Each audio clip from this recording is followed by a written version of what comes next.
So I'm talking to the MD of Painchek, Phil Daffas, and we're going to catch up to see what this company actually does and what's its potential. Phil, thanks for joining us on the program. Thank you, Peter, for your time today.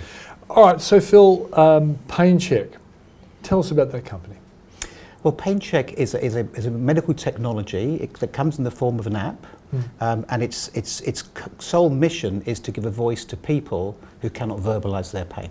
Ah, okay, because I've done a bit of research and ultimately, and you're going to explain how it happens, the point of the exercise is to identify pain. And when I read it, I thought, hang on, I've now got some arthritis in my thumbs. I know exactly where my pain is, but the point is there are lots of people, as they get progressively older, can't really verbalise where the pain is. Absolutely. In fact, there's two extreme groups. There's those people, for example, living with dementia or with cognitive impairments who lose their ability to self-report or communicate reliably their pain levels, and that's one extreme.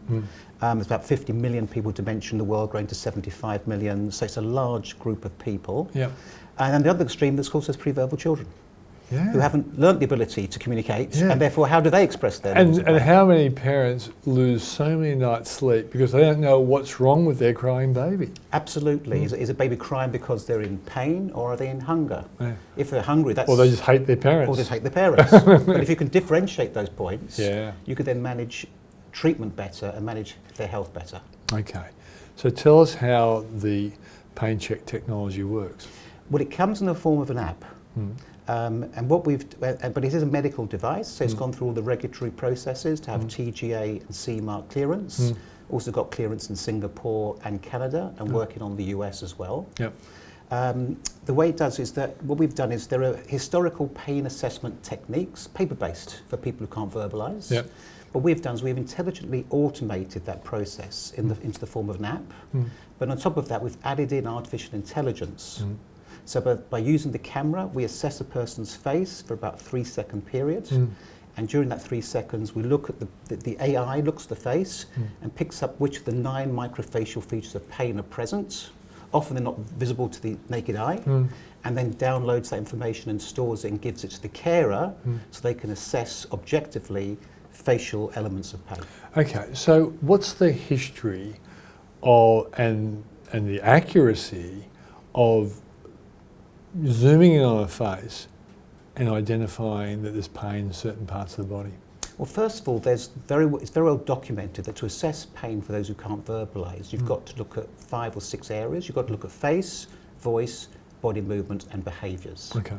So what we have done is actually taken the most complex part, which is the facial assessment, and automated it and then used the AI to assess it independently. So we've gone from a subjective approach to assessing facial pain or facial pain features to an objective method. And that basically improves the overall performance and therefore the overall accuracy of the results. And how long has AI been exploring this unusual world of face telling you about pain?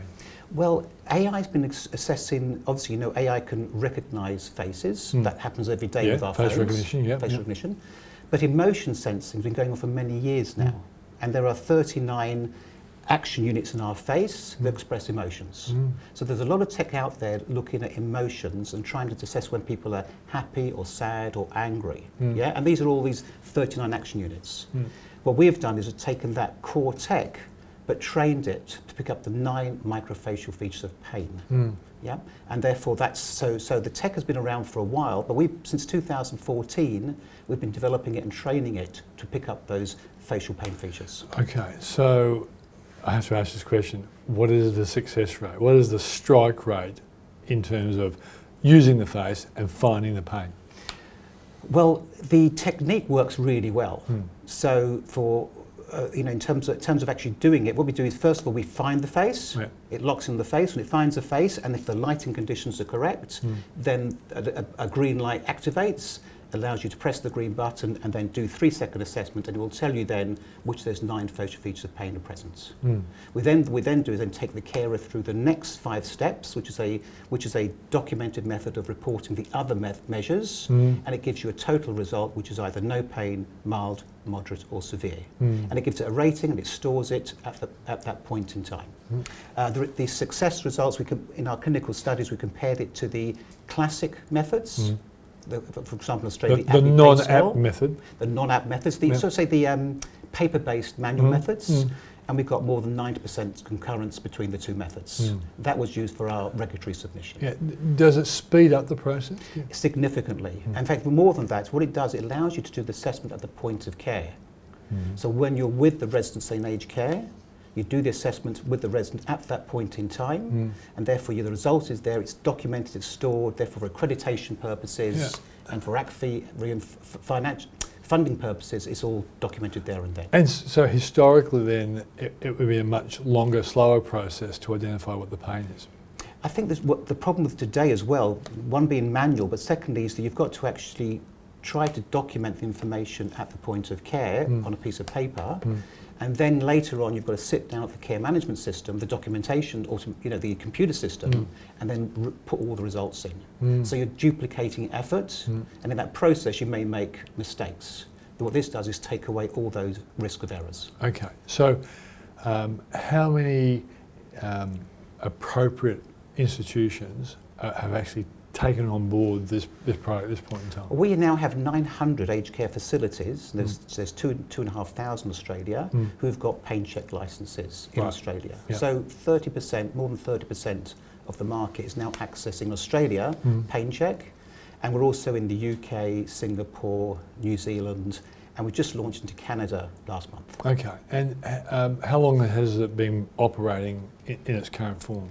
Well, we got regulatory clearance in 2017, and so therefore we've been in the marketplace effectively since 2018.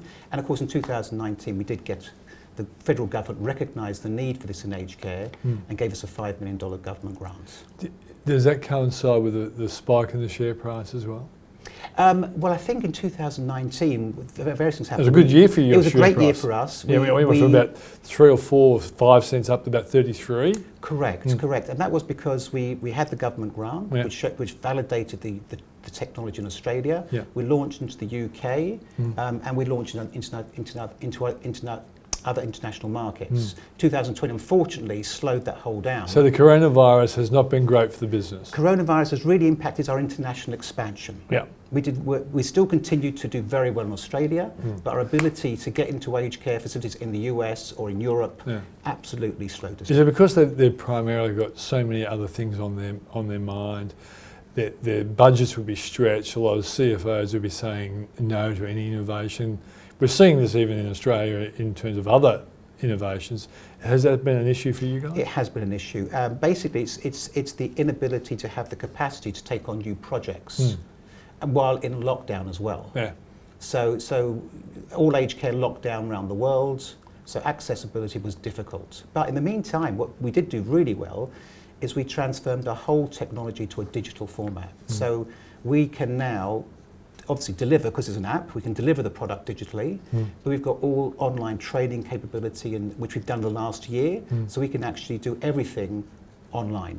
So training, installation and support is all online now, which means that we have a very, very effective and efficient business model. Okay, so it sounds like a really good story.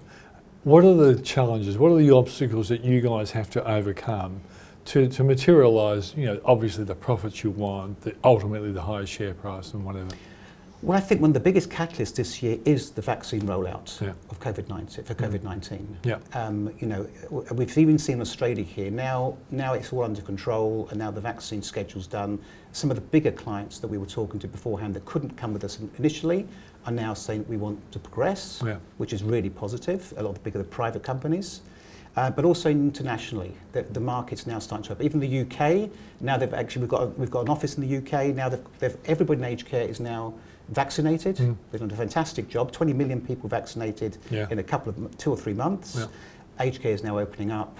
UK, and I think that same thing will happen in mainland Europe. We've got CE mark. So it's really, we've got the product and the process and the people in place. Now as the market's opening up, then we see much better opportunities during 2021. Okay, so that's one specific product, and it's obviously a product with lots of potential. Are there any other products you're actually building in concert with it, or different products? Well, two things actually. First of all, we've specialised in developing a tool, a pain assessment tool for those who can't verbalise. Yeah. Yeah. And if you take an aged care, for example, that's about 50 to 60% of people in aged care. Yeah, they're not reliable in their communication. What our customers have come back to us and said, it's great, we love it, but we want one tool to assess all pain for everybody. So what we've implemented into Painchek now is got the core product, the one that does the AI to assess pain for those who can't verbalise, and we've added in the numeric rating scale, which is a method of documenting your pain, for example. So I've come to you, Peter, so what's your pain level? It still need to be documented in aged care or in hospitals. So we can document those who can't report, and we can document those who can report.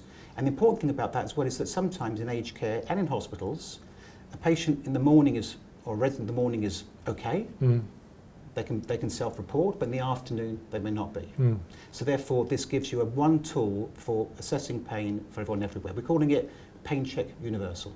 It's a universal tool for all people everywhere. So that's going to be a really way of expanding our opportunity and expanding our market. Okay, now listening to you, I would have thought there must be potential for a product for parents who aren't getting any sleep to have their own little personal pain check, put it on their kid and say, oh, he's got colic, or oh, he's got appendicitis, or whatever.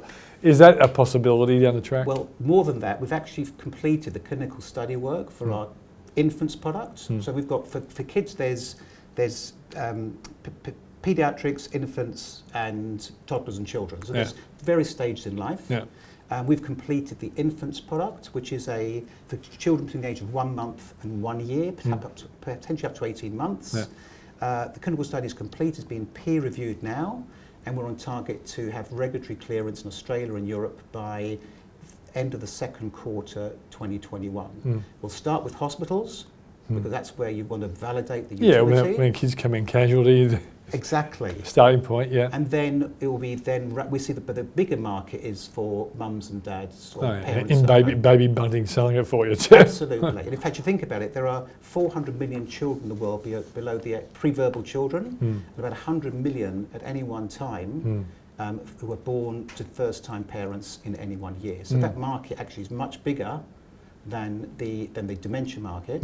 And also, as you say, it's going to be more of a consumer market. I mean, I did do diabetes monitoring when I was with Roche Diagnostics. So I was blood glucose monitoring to the home consumer. I was global marketing there in their headquarters in Germany. So we're using the same methodology to get Painchek out to the consumer or to the mums and dads for their children. Okay, so is there anything else on the horizon you want to talk about? Those, I guess, are the two key ones. The other thing we are doing is we're doing a study with KPMG on our adult product, the core Painchek tool, to assess the utility of it. That's an independent study being funded by the federal government. And what that will do is influence their long-term strategy in terms of how and policy for using Painchek within aged care. So currently we're rolling out to 100,000 people in aged care via the government. And then our results of those initial work will be communicated back to the Department of Health, and then that would actually help push or better help them assess how they will use Painchek long term. Our hope is obviously long-term reimbursement for aged care and potentially for hospitals. Okay, and what's the balance sheet and cash flow looking like? Very good. We've got 12 million in cash, no debt. And very good shareholder base who've been with us. Many of them been with us from the beginning, and we're generating revenue, which is good, and we're running around $400,000 per month in terms of OPEX. Great stuff. Thanks for joining us. Thank you for your time, Peter. That's Phil Daffas, the MD of Painchek.